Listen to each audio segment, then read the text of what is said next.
ओम श्री हनुमते नमः। भक्ति यात्रा अंक 6 में आप सभी गुरुजनों का स्वागत है। आज हम लोग कबीर साहब के कुछ पदों को उच्चारित करेंगे, स्मरण करेंगे। गुरु मानुष करि जानते, ते नर कहिए अंध। महादुखी संसार में, आगे जम के बंध।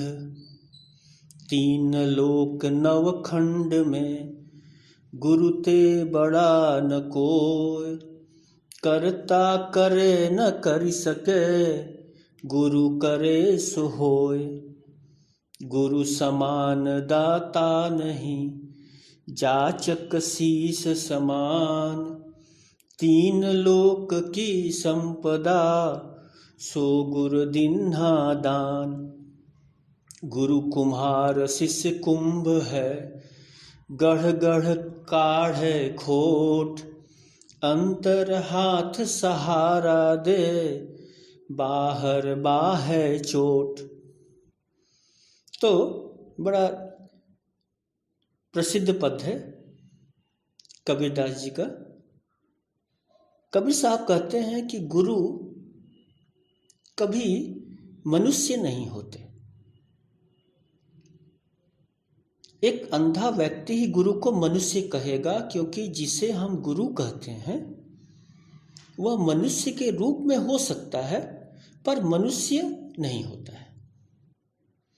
मनुष्य मानना भूल है। अब हो सकता है कि आप में से कुछ लोग इस बात को लेकर संशय में हो, तो मैं एक उदाहरण देता हूं समझने के लिए।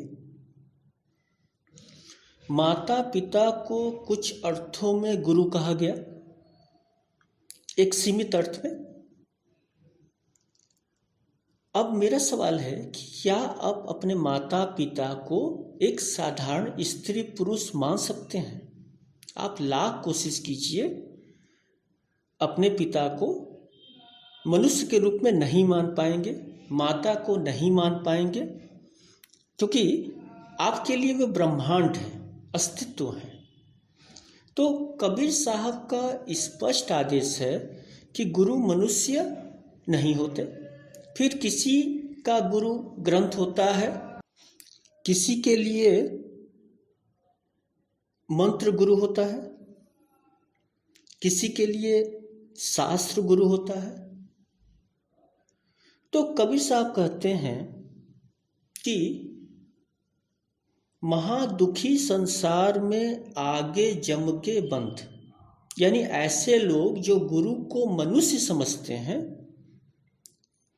वे मुक्त नहीं हो पाते हैं। यहां तो दुखी होंगे ही, आगे भी बार बार उन्हें मरना पड़ेगा, मृत्युलोक में आना पड़ेगा, यम का बंधन जारी रहेगा।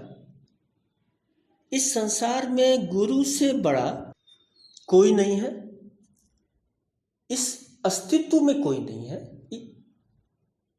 और कर्ता यानी कि जो परमात्मा नहीं कर सकता वह गुरु कर सकता है। गुरु समान दाता नहीं, जाचक शिष्य समान।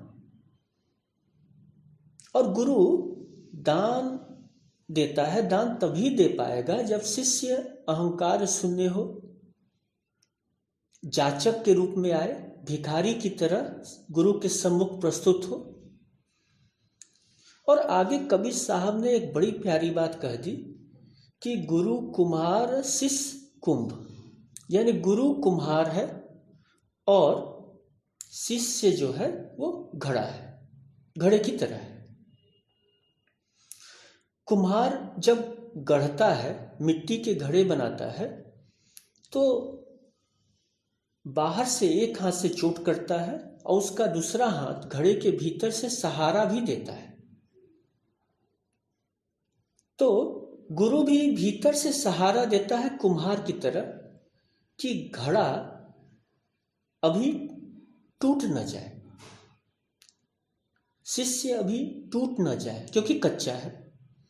और बाहर से घड़े पर चोट करता है ताकि जिंदगी में कोई परेशानी न हो, परिस्थितियां कितनी ही प्रतिकूल हो, वह भविष्य में न टूटे। तो अंत में कबीर साहब कहते हैं कि गुरु की आज्ञा मानिए, गुरु के अनुसार चलिए और संसार में फिर डरने योग्य कुछ भी नहीं बचता है। संक्षेप में इस पद का यह साधारण अर्थ हुआ। हालांकि इस कोटि के पदों का संक्षेपण अनुचित लगता है, क्योंकि एक एक पंक्ति में विराट विशाल अर्थ छिपे होते हैं, पर समयाभाव के चलते आज हम लोग इस पद को यहीं छोड़ते हैं। आज मैंने चर्चा के लिए इस पद को सामने रखा है एक विशेष प्रयोजन से, क्योंकि आज हम लोग कबीर साहब के गुरु महाराज से मिलेंगे, स्वामी रामानंद आचार्य से मिलेंगे, उस गुरु से जिसकी शिष्य परंपरा में कबीर आते हैं, रैदास आते हैं, सेन भगत आते हैं, पीपा महाराज आते हैं, विट्ठल पंत आते हैं, संत ज्ञानेश्वर महाराज आते हैं, और आगे चलकर हमारे गोस्वामी जी भी आते हैं। तो इन महान संतों, सोचिए इन महान संतों का गुरु कैसा होगा, जरूर अद्भुत होगा। मेरे पास तो शब्द नहीं है जिससे मैं उस गुरु की महिमा गा सकूं। अतः साधारण जो इतिहास के शस्त्रों से मैं उस गुरु को देखने की कोशिश करता हूं।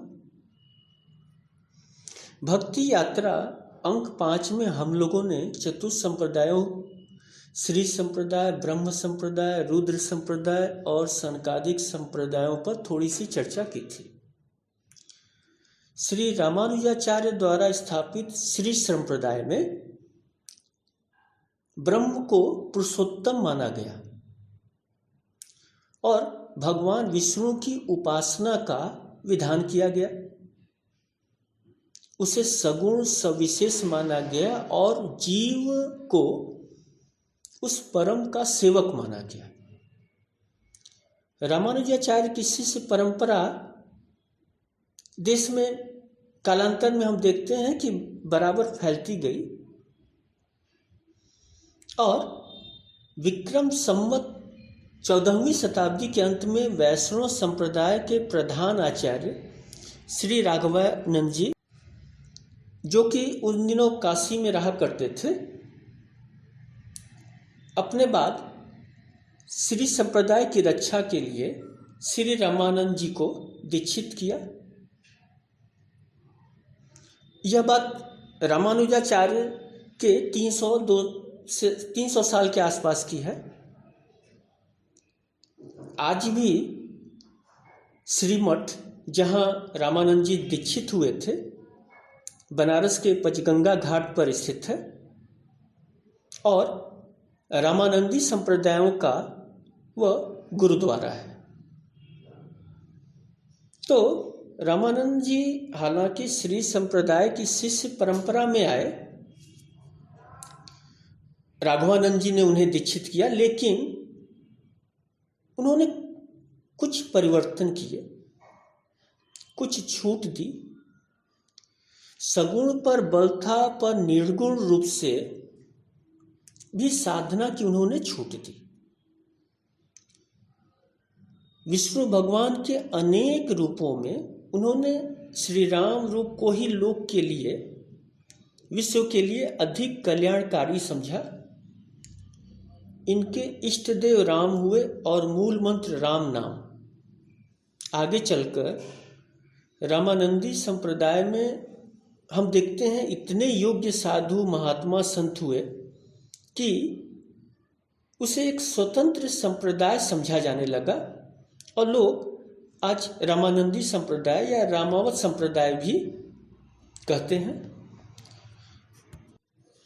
भक्तमाल में रामानंद महाराज के कुल 12 प्रधान शिष्य बताए गए हैं। अनंतानंद, सुखानंद, सुरसुरानंद, नरहयानंद, भावानंद, पीपा, कबीर, सेन नाई, धन्ना, रैदास और सुरसरी। श्री रामानंद स्वामी का अद्भुत प्रभाव इन लोगों पर पड़ा, इनकी शिष्य परंपरा पर पड़ा, और यह भी हम देखते हैं कि अन्य संप्रदाय के लोग भी इनके पास आए। एक रोचक कथा इनके शिष्य विट्ठल पंत की मिलती है। महाराष्ट्र के विट्ठल पंत घर से भागकर काशी आ गए, गुरु चरणों में आ गिरे, और हालांकि विट्ठल पंत विवाहित थे, लेकिन सांसारिक जीवन से उनकी रुचि खत्म हो चुकी थी। रामानंद महाराज ने शिष्य तो बना लिया, पर उन्हें यह नहीं पता था कि उनका यह शिष्य विवाहित है। विट्ठल पंत की पत्नी रुक्माबाई साधु प्रवृत्ति की धार्मिक महिला थी, और उन्होंने पति को वापस लाने का व्रत लिया और काशी आ गए। एक दिन सुअवसर देखकर आचार्य रामानंद के चरणों में गिर गई। गुरु ने सोचा युवा स्त्री हैं, संतान की कामना से आई होंगी, और उन्होंने आशीष दे दिया पुत्रवती हो। अब रुक्माबाई रोने लगी, गुरुवर, मेरा पति तो आपका शिष्य होकर सन्यासी हो गया है, मैं आपके आशीर्वाद को कैसे फलीभूत कर सकती हूँ। और आचार्य रामानंद जी ने उस युग में, याद रखिए, वह किया जो कि उनके पहले किसी ने सोचा नहीं था। विट्ठल पंत को संन्यास छोड़कर वापस गृहस्थ धर्म में लौटने की आज्ञा दी, और गुरु की बात मानकर विट्ठलनाथ लौट गए। गृहस्थ धर्म उन्होंने फिर से अपना लिया, और कालांतर में 4 संतानें हुई। चारों सन्यासी, प्रखर सन्यासी। बड़े पुत्र निवृत्तनाथ नाथ संप्रदाय के बड़े आचार्य बने। मझले पुत्र संत ज्ञानेश्वर, जिनकी ज्ञानेश्वरी गीता महाराष्ट्र के घर घर में आज भी पढ़ी जाती है। छोटा पुत्र सोपानदेव और पुत्री मुक्ताबाई भी उच्च कोटि के भक्त बने। इस तरह गोसाई संप्रदाय भी उनसे जुड़ा, सहजिया संप्रदाय भी उनसे जुड़ा, नाथ संप्रदाय भी उनसे जुड़ा, और कई संप्रदायों में उनके शिष्य हुए, और सबका रामानंदी परंपरा पर अधिकार बना रहा। हालांकि कहीं कहीं बाद के दिनों में संपत्ति विवाद का भी मुद्दा विशेषकर 19वीं सदी में बनता गया। एक मंदिर की मैं यहाँ चर्चा करना चाहूँगा, क्योंकि मुझे मालूम है आप लोगों में से कई लोग उस मंदिर में दर्शन करने जा चुके हैं। मैं भी स्वयं कई बार हाजिरी लगा चुका हूँ। पटना रेलवे स्टेशन के पास स्थित है प्रसिद्ध महावीर मंदिर। आज से तकरीबन 300 साल पहले रामानंद संप्रदाय के एक बड़े सिद्धाचार्य स्वामी बालानंद ने इस मंदिर की स्थापना की थी, और लगभग 200 साल बाद 1900 ईस्वी में गोसाई संप्रदाय ने इस मंदिर को अपना माना, और लगभग 40 साल तक यह मंदिर गोसाई संप्रदाय के अधीन रहा। पुनः रामानंदी संप्रदाय के पुजारियों ने फिर से पूजा अर्चना का अधिकार पाया। काफ़ी मुकदमे माजी हुई, और अंततः 1987 में महंत व्यवस्था समाप्त कर न्यास के अधीन मंदिर को कर दिया गया। तो यह बताने के लिए कि रामानंदी संप्रदाय और रामानंद के शिष्य की संख्या दिनों दिन बढ़ती ही गई। तो आज हम लोग गोस्वामी जी तक पहुंचना है, इसलिए बात को थोड़ा अब गोस्वामी जी की तरफ चलते हैं। श्री रामानंद के मूल जो 12 शिष्य थे, उनमें एक शिष्य नरहयानंद भी थे, जिसकी चर्चा मैंने कुछ समय पहले की। और नरहयानंद अयोध्या निवासी थे। उन्होंने ही हमारे गोस्वामी दास को हमारे तुलसी प्रभु को राम नाम की दीक्षा दी और इस तरह गोस्वामी जी का संबंध रामानंदी संप्रदाय से हुआ, श्री संप्रदाय के हुए, विशिष्ट द्वैतावाद मत के पोषक बने, ज्ञान कर्म उपासना से निकली भक्ति गंगा के मानसहंस बने, उनकी भक्ति सांडिल्य महाराज के निर्देशानुसार अनुरागात्मिका बनी। एक बात और यहाँ ध्यान दें, साधारण मनुष्य और भक्त दोनों देहधारी होते हैं, पर एक बहुत सूक्ष्म अंतर होता है कि मनुष्य की 1000 इच्छाएं होती हैं, हजारों ख्वाहिशें ऐसी कि हर ख्वाहिश पर दम निकले। तो साधारण मनुष्यों की 1000 इच्छाएं होंगी, लेकिन भक्त की सिर्फ एक इच्छा होती है। भक्त शिरोमणि तुलसीदास प्रभु की एक ही इच्छा है। आप कोई भी ग्रंथ उठा लीजिए, उनका मूल भाव है बसहु राम सिय मानस मोरे, ताकि उन्हें परम विश्राम मिल सके। गोस्वामी जी मुक्ति कभी नहीं चाहे हैं, न चाहते हैं। गोस्वामी जी तो भक्ति चाहते हैं। शास्त्रों ने शांति के लिए 3 मार्ग सुझाए हैं, राग, विराग और अनुराग। राग है मोहजन्य आसक्ति। शांति की प्राप्ति के लिए रावण ने यही मार्ग तो चुना था और सोने की लंका बना ली।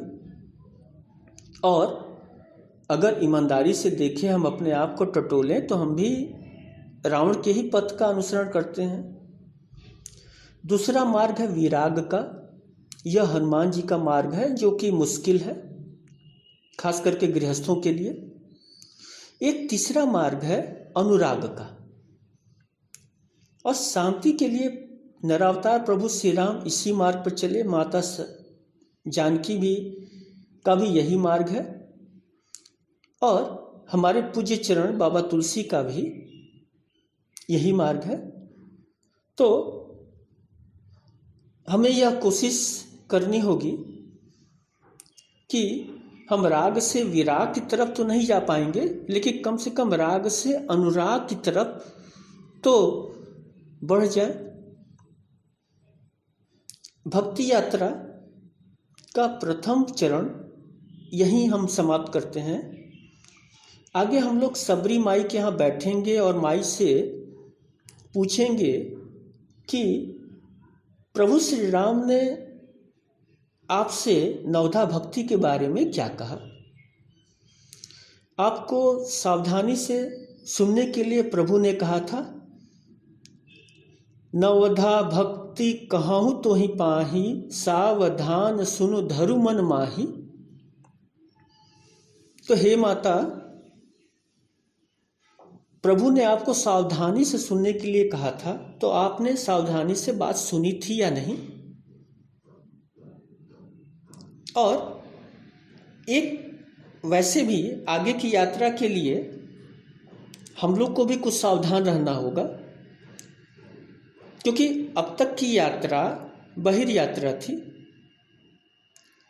लेकिन आगे की यात्रा हमारे परम पूज्य पथ प्रदर्शक गोस्वामी तुलसीदास बाबा की शरणागति के अंतर्गत हमें यह यात्रा करनी है, जो हमारे गुरु स्वरूप हैं।